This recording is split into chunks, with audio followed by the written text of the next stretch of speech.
Hi friends, இன்றைக்கி நம்ம பார்க்க போகிறது எக் ஃப்ரைட் ரைஸ். அதுவும் கடையில் கிடைக்கிறத விட எப்படி வீட்டிலையே டேஸ்டியாக செய்யலான்னு நான் சொல்ல போகிறேன். அதுக்கு ஒரு கடாயில் கொஞ்சமாக கடலெண்ணெய் சேர்த்துருக்கேன். அதுக்கப்புறமா ஒரு பெரிய வெங்காயத்தை இந்தளவுக்கு பொடியாக கட் பண்ணி சேர்த்துருக்கேன்.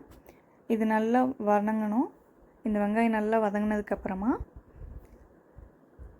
நம்ம இதில் 2 முட்டையை உடச்சி சேர்த்துக்க போகிறோம். முட்டையை ரொம்ப வணக்கிட வேண்டாம், ஓரளவுக்கு பெருசாக இருக்கட்டும். இந்தளவுக்கு வெங்காயத்தோடு சேர்த்து வணக்கிக்கோங்க. அது கூட உப்பையும் ஆட் பண்ணிக்கோங்க. லைட்டாக உப்பை ஆட் பண்ணிக்கோங்க. பத்தலைன்னா அப்புறம் கூட போட்டுக்கலாம்.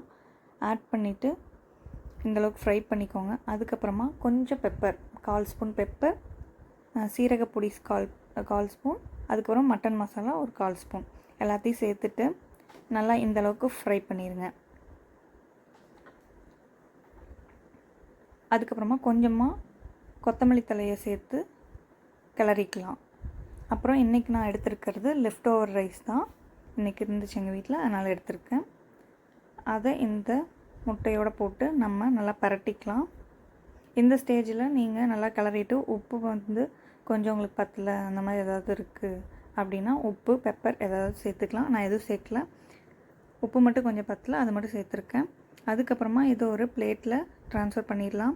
சுட சுட பரிமாறுங்க, ரொம்பவே டேஸ்டியாக இருக்கும். கண்டிப்பாக ட்ரை பண்ணி பாருங்கள். இந்த ரெசிபி உங்களுக்கு பிடிச்சிருந்துச்சுன்னா ஷேர் பண்ணுங்கள், கமெண்ட் பண்ணுங்கள், சப்ஸ்கிரைப் பண்ணுங்கள். தேங்க்யூ ஃபார் வாட்சிங்.